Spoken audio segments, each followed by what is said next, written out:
కరీంనగర్ జిల్లాలో మానవత్వం మంట కలిసింది. మృతదేహాన్ని ఇంట్లోకి రానియకుండా ఓ ఇంటి యజమాని అడ్డుకోవడం అందరినీ కలచివేసింది. కరీంనగర్ జిల్లా హుజూరాబాద్ మండలం ధర్మరాజుపల్లి గ్రామంలో కోట లక్ష్మణ్, ప్రేమలత అనే దంపతులు ఓ అద్దె ఇంట్లో నివాసం ఉంటున్నారు. వీరికి 2 కుమార్తెలు. కూలి పని చేసుకుంటూ ఉన్నంతలో 2 కూతుళ్లకు కూడా వివాహం చేశారు. జీవితం సాఫీగా సాగుతున్న తరుణంలో ఉన్నట్టుండి అకస్మాత్తుగా లక్ష్మణ్ కింద పడిపోయాడు. గ్రామస్తుల సహాయంతో వరంగల్ ఎంజీఎంకు తరలించారు. ఆసుపత్రిలో వైద్యులు పరీక్షించి లక్ష్మణ్ మృతి చెందాడని నిర్ధారించారు.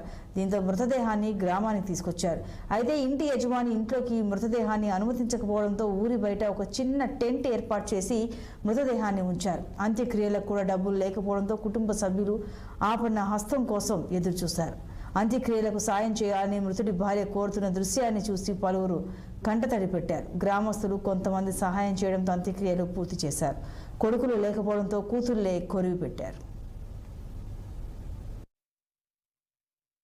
గ్రామంలో మా పక్కింటి కోట లక్ష్మణ అనే ఒక పద్మశాలి కుటుంబీకుడు. ఆయన రోజువారీ కూలీ చేసుకుని బ్రతికే వాడు. అతనికి 2 బిడ్డలు. ఆయన నిరుపేద కుటుంబము. ఈరోజు కూలి పోతేనే ఈరోజు పొట్ట గడిపే కుటుంబము. అలాంటిది 2 బిడ్డల పెళ్లిళ్ళు చేయడం కొరకు తనకు ఉన్నటువంటి మొత్తం అమ్ముకొని పెళ్లి చేసిండు. ఆయనకి ఇల్లు లేదు, ఓన్లీ ఇల్లు జాగున్నది. కాంగ్రెస్ ప్రభుత్వం ఆయనకి ఇల్లు సమకూర్చాలని కోరుకుంటున్నాము. ఇప్పుడు ఆయనకి ఏం లేదు, పేదవాడు గనుక ఈ గ్రామంలో ఉన్నటువంటి వాళ్ళు ప్రతి ఒక్కరము, యువకులము, అందరము, గ్రామస్తులు అందరం కలిసి ఆయనకు ఎవరికి తోచిన ప్రకారం వారికి చందరూపకంగా సాయం చేసి ఆయనను ఈరోజు దాన సంస్కారాల కొరకు అందరం గ్రామస్తులం అందరం కలిసి చేయూతనిస్తున్నాం. దాని గురించి కాంగ్రెస్ ప్రభుత్వం ఏం చేయాలంటే, ఆయనకి ఇల్లు లేదు, వాళ్ళ కుటుంబాలకు ఇల్లు లేదు కాబట్టి ఖచ్చితంగా కాంగ్రెస్ ప్రభుత్వం వాళ్ళకు సాయం చేసి వాళ్లకు ఇల్లు, ఈ ఇందిరమ్మ ఇల్లు ఇవ్వాలని కోరుకుంటూ ఈ గ్రామం తరఫున కోరుకుంటున్నాను. మాది ధర్మరాజుపల్లి. కోట లక్ష్మణ్ చచ్చిపోయిండు.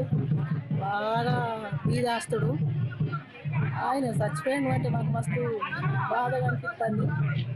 కూరగాయల కాడ మొదలు పెడితే చీపురు కట్టలు, ఐస్ క్రీములు, పువ్వులు, ఇడ్లు అన్నీ చేసుకున్నాడు. 2 ఆడి అమ్మాయిలు. ఊరు గుడిసె లేకుండా కూడా చెట్లు చేమలు ఉన్న జాగా కుకిలింగ్ తెప్పించి, లేవలింగ్ బండి తెప్పించి అన్ని సాగు చేపించి మా గ్రామస్తులంతా ఇదంతా ఈ ఊరంతా కలిసి ఆయనకు తల 5-10 మనిషికి 1000-500 వేసి దాన ఖర్చు చేస్తారు. మాది ధర్మ